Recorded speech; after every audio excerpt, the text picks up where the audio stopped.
ವಸೂಲಿ ಇದು ಇದೇ 29ನೇ ತಾರೀಕಿಗೆ ಏಕಾಏಕಿ ಪ್ರಾರಂಭ ಮಾಡಿದ್ದಾರೆ. ಯಾರಿಗೂ ಗಮನಕ್ಕೂ ತಂದಿಲ್ಲ. ಆಮೇಲೆ ಈ ಮಧ್ಯೆ ಬರುವಂಥ ಇಲ್ಲಿ ಹೊನೆನಹಳ್ಳಿ ರೈಲ್ವೆ ಗೇಟ್ ಹತ್ರ ರೈಲ್ವೆ ಓವರ್ ಬ್ರಿಡ್ಜ್ ನಡೀತಾ ಇದ್ದು ಸುಮಾರು 3 ವರ್ಷ ಆಯಿತು. ಇವತ್ತಿನ ತನಕ ರೋಡ್ ಕಂಪ್ಲೀಟ್ ಆಗಿಲ್ಲ. ನಮ್ಮದು ಎಲ್ಲ ರೈತರ ಈ ಭಾಗದ ಬೇಡಿಕೆ ಏನಿದೆಪ್ಪ ಅಂತಂದರೆ, ನೀವು ರೋಡೇ ಸರಿ ಮಾಡಿಲ್ಲ, ಯಾಕೆ ಟೋಲ್ ಯಾವ ಪುರುಷಾರ್ಥಕ್ಕೆ ನೀವು ವಸೂಲಿ ಮಾಡ್ತಾ ಇದ್ದೀರಿ?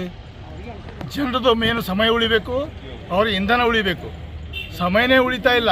ನೀವುದು ಹಗಲು ದರೋಡೆ ಇದೆ. ಕಳ್ಳರು ಕಾಕರು ರಾತ್ರಿ ಬಂದು ದರೋಡೆ ಮಾಡ್ತಾರೆ, ಇವರು ಹಗಲ ದರೋಡೆ ಮಾಡ್ತಾರೆ ನ್ಯಾಷನಲ್ ಹೈವೇದವರು. ಆಮೇಲೆ ನಿತಿನ್ ಗಡ್ಕರಿ ಒಳ್ಳೆ ಮಂತ್ರಿ ಅಂತ ನಾವು ನಂಬಿದ್ದೇವೆ. ಅವ್ರದ್ದು ಸ್ಟೇಟ್ಮೆಂಟ್ ಇದೆ ನನ್ನ ಹತ್ರ. ಅವ್ರೇನು ಹೇಳಿದ್ದಾರೆ, ರಸ್ತೆ ಸರಿ ಇಲ್ಲದಿದ್ದರೆ ಹೆದ್ದಾರಿ ಏಜೆನ್ಸಿಗಳು ಟೋಲ್ ವಿಧಿಸಬಾರದು ಅಂತ ನಿತಿನ್ ಗಡ್ಕರಿ ಅವರು ಹೇಳಿದ್ದಾರೆ. ಮತ್ತು ನಿತಿನ್ ಗಡ್ಕರಿ ಕೇಂದ್ರ ಮಂತ್ರಿ, ಅವ್ರ ಮಾತಿಗೆ ಇವರು ಬೆಲೆ ಕೊಡ್ತಾ ಇಲ್ಲ. ಇಲ್ಲಿ ಓವರ್ ಬ್ರಿಡ್ಜ್ ಕೆಲಸನೇ ಆಗಿಲ್ಲ. ವಿದ್ಯಾರ್ಥಿಗಳು ರೋಗಿಗಳು ಇಲ್ಲಿ ಹೋಗಬೇಕಾದ್ರೆ ನಮ್ಮ ಸಾಕಷ್ಟು ಸಮಯ ಹೋಗ್ತಾ ಇದೆ. ಆಮೇಲೆ ನಮ್ಮ ಕೂಡ್ಗಿ NTPC ಆದಮೇಲೆ ರೈಲ್ವೆ ಟ್ರ್ಯಾಕ್ ಡಬಲ್ ಆಗಿದ್ದಾವೆ. ಒಂದೇ ಸಲಕ್ಕೆ ರೈಲ್ವೆ ಗೇಟ್ ಹಾಕಿದ್ರೆ 2 ಟ್ರೈನ್ ಬರ್ತಾವೆ. ಸಾಕಷ್ಟು ಒಂದು ಅರ್ಧ ಗಂಟೆ 3/4 ಗಂಟೆ ನಾವು ನಿಲ್ಲಬೇಕಾಗ್ತದೆ. ಇಷ್ಟೊಂದೆಲ್ಲ ನಮ್ಮ ಸಮಯ ವ್ಯರ್ಥ ಆಗ್ತದೆ, ಇಂಧನ ವ್ಯರ್ಥ ಆಗ್ತದೆ. ಇವರು ವಸೂಲಿ ಮಾಡ್ತಾ ಇದ್ದಾರೆ. ಅದಕ್ಕಾಗಿ railway over bridge Honenahalli railway over bridge ಮುಗಿಯೋವರೆಗೂ ಇದು ಟೋಲ್ ಬಂದ್ ಮಾಡಬೇಕಂತೇಳಿ ಈ ಭಾಗದ ಎಲ್ಲ ರೈತರು ನಮ್ಮದು ಬೇಡಿಕೆ ಇದೆ. ಈಗೇನಂತ ನಾವು ಜಬರ್ದಸ್ತ್ ವಸೂಲಿ ಮಾಡತ್ತೀರಿ, ಯಾರು ಜೋರು ಮಾಡಿ ಕೇಳಕತ್ತಾರ ಬಿಡಾಕತ್ತೀರಿ. ಇದು ಕದ್ದು ಮುಚ್ಚಿ ಯಾಕೆ? ನ್ಯಾಯ ಇದ್ರೆ ಎಲ್ರಿಗೂ ಒಂದೇ ಥರ ಆಗಬೇಕು. ಯಾಕ್ರಿ ಅಣ್ಣ?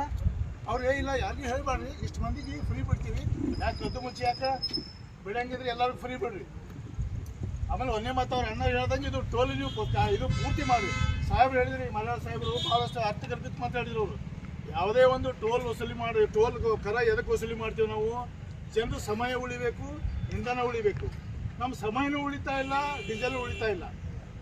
ಈ ಕಡೆಯಿಂದ ಬರೋರಿಗೆ ಇದು ಇಲ್ಲಿ ಈ ಗೇಟಿಗೆ ನಿಲ್ಬೇಕು ನಾವು, ಮತ್ತು ಅಲ್ಲಿ ಬಿಜಾಪುರದ ವಜ್ರಮನ್ ಗೇಟಿಗೂ ನಿಲ್ಬೇಕು. ವಿದ್ಯಾರ್ಥಿಗಳದ್ದು ಪೇಷಂಟ್ಗಳು ಏನು ಪರಿಸ್ಥಿತಿ ಆಗ್ತದೆ. ಆಮೇಲೆ ಡಬಲ್ ಆಗ್ಯಾವ ಈಗ ರೈಲ್ವೆ ಟ್ರ್ಯಾಕ್ಗಳು. ಒಂದೊಂದು ಸಲ ಗೇಟ್ ಬಿದ್ದರೆ 2 ಸಲ ಗಾಡಿ ಬರ್ತಾವೆ ಗಾಡಿಗಳು.